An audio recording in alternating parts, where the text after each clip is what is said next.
Hey guys, आज हम लोग लेके आए हैं 1000 miscellaneous question series day third. Right, तो हम लोग चलते हैं आज डे थर्ड पे।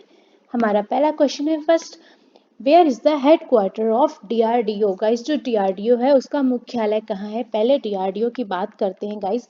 इसका जो फुल फॉर्म होता है कभी कभी एग्जाम में आ जाता है, तो इसको मेंशन कर देती हूँ। इसका होता है defence research and development organisation. मैं मेंशन कर देती हूँ।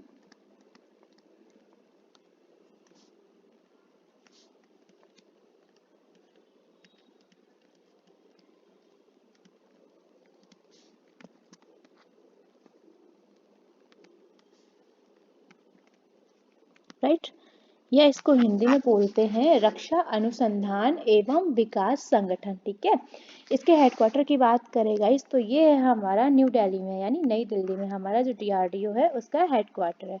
नेक्स्ट क्वेश्चन पे चलते हैं, which one of the following region is most rich in coal deposits. जो हमारे रीजन्स दिए हुए हैं इनमें से कौन सा ऐसा रीजन है जो कोयला के भंडार मामले में सबसे ज्यादा समृद्ध है, या जहाँ पे कोयला सबसे ज्यादा पाया जाता है? राइट, तो हमारे पास ऑप्शन है ब्रह्मपुत्र घाटी, दामोदर घाटी, महानदी घाटी या गोदावरी घाटी।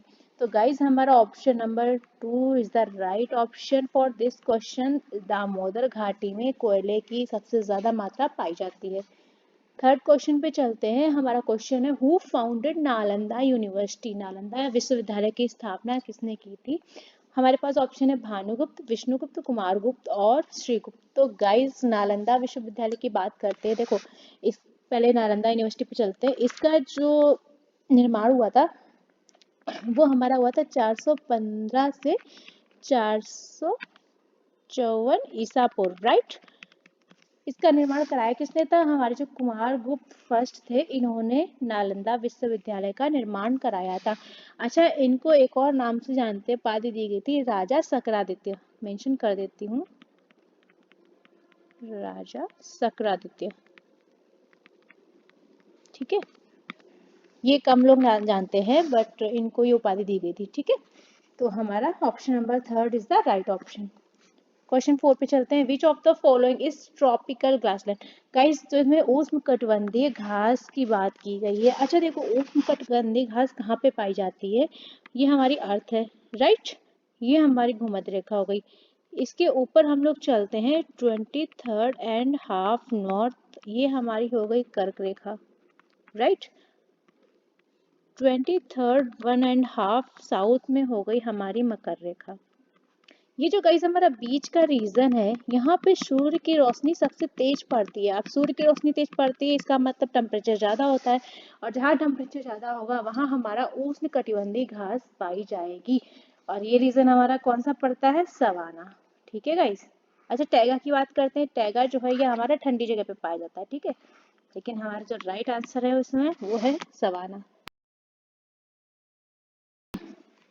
नेक्स्ट क्वेश्चन पे चलते हैं, which of the following are the main sources Indus valley civilisation. जो हमारी सिंधु घाटी सभ्यता थी, है ना, तो बोल रहे हैं वो उसमें जो मुख्य स्रोत थे वो कौन से थे? तो गाइस, हमारी सिंधु घाटी सभ्यता थी, उसमें हमें पुरातात्विक खुदाई जो थी इसके मुख्य स्रोत थे। अब जरा सिंधु घाटी सभ्यता की बात करते हैं गाइस। देखो, इसमें जो भी हमें लिखित चीजें मिली हुई थी वो पिक्टोरियल फॉर्म में थी, यानी चित्रात्मक फॉर्म में थी। जो कॉइन वहां से हमें मिले उन्हें आहत सिक्के कहते थे। ठीक है, और एक चीज और है, जो सिक्कों का अध्ययन होता है ना, जो स्टडी ऑफ कॉइन्स, ये वन वर्ड सब्स्टिट्यूशन में भी आ जाता है इंग्लिश में कभी कभी। स्टडी ऑफ कॉइन्स को क्या कहते हैं? तो न्यूमिस्मेटिक कहते हैं। मैं मेंशन ही कर देती हूँ। जो हमें इसमें सिक्के मिले थे उन्हें आहत सिक्के कहते हैं, और स्टडी ऑफ कॉइन्स जो होती है वो कहलाती है हमारी न्यूमिस्मेटिक्स। राइट, ये हमारा वन वर्ड भी हो गया।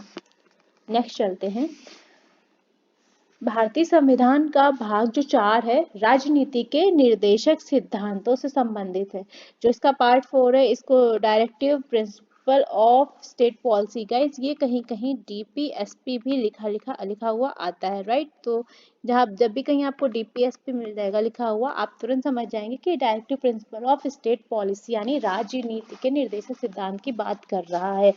बोल रहा है भारतीय संविधान की जो विशेषता है ये किससे प्रभावित थी। तो गाइस जो हमारी ये विशेषता थी डीपीएसपी, पहले तो बात करते हैं डीपीएसपी, इसमें जो हमारे आर्टिकल हैं वो 36 to 51 आर्टिकल इसके अंतर्गत आते हैं, ठीक है।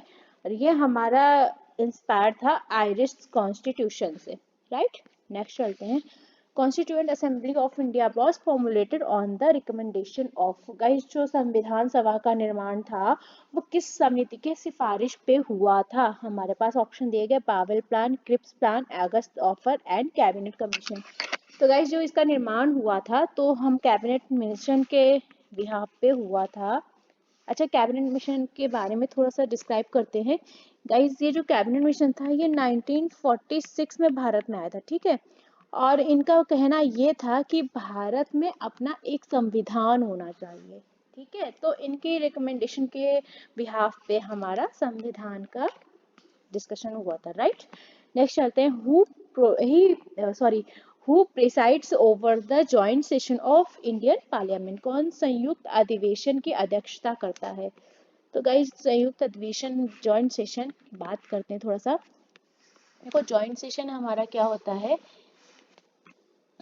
पहली बात तो ये हमारे संविधान के आर्टिकल 108 में इसकी बात की गई, ठीक है। पहला पॉइंट तो ये हमारा रहा।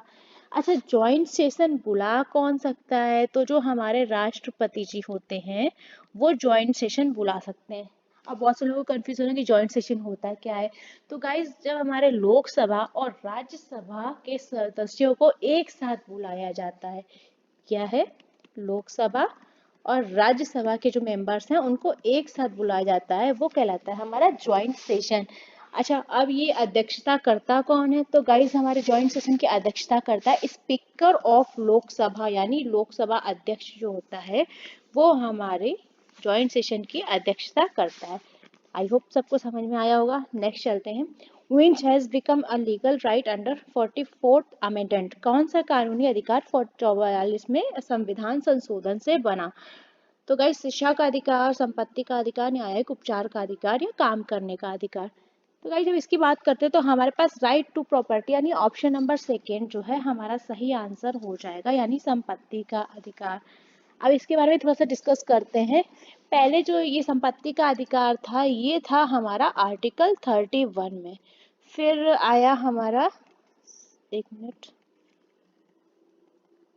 आर्टिकल 31 में, ठीक है। फिर आया हमारा 44th संविधान संशोधन था वो, उसके बाद में इसको यहाँ से रिप्लेस करके कर दिया गया हमारा 300A में, ठीक है। अब ये 300A में हो गया है। अच्छा, आर्टिकल 44 सॉरी जो अमेंडमेंट 44 था ये कब इम्प्लीमेंट हुआ, ये हुआ था 1978 में, मोरारजी देसाई की गवर्नमेंट थी, ठीक है। इनके शासनकाल में ये हमारा 44वां संशोधन हुआ था, राइट। नेक्स्ट क्वेश्चन पे चलते हैं। Which article of the Indian constitution did doctor BR Ambedkar term as the heart and soul of Indian constitution. देखो भीमराव अम्बेडकर ने भारतीय संविधान की आत्मा किस आर्टिकल को कहा था, तो गाइस ये था आर्टिकल 32, इसको भीमराव अम्बेडकर ने संविधान की आत्मा कहा। बाकी आर्टिकल्स की बात करते हैं। जो 356 है हमारा, ये हमारा स्टेट इमरजेंसी से रिलेटेड है,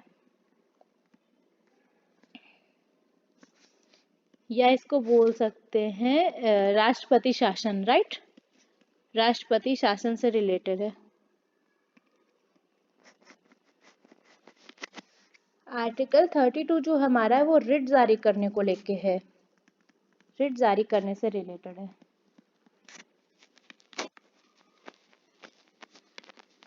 आर्टिकल 14 की बात करते हैं, ये हमारा इक्वालिटी से रिलेटेड है, ये तो सबको पता होगा। एंड आर्टिकल 19 की बात करते हैं, ये हमारा राइट टू फ्रीडम, राइट, याद है ना। सो गाइस आगे चलते हैं। So thank you so much guys, आज के 10 क्वेश्चन कंप्लीट हो गए। आई होप आपको समझ में आए होंगे। तो कल फिर मिलते हैं next 10 question previous year questions के साथ में। तब तक के लिए thank you so much, and if you like it please please please like share and subscribe.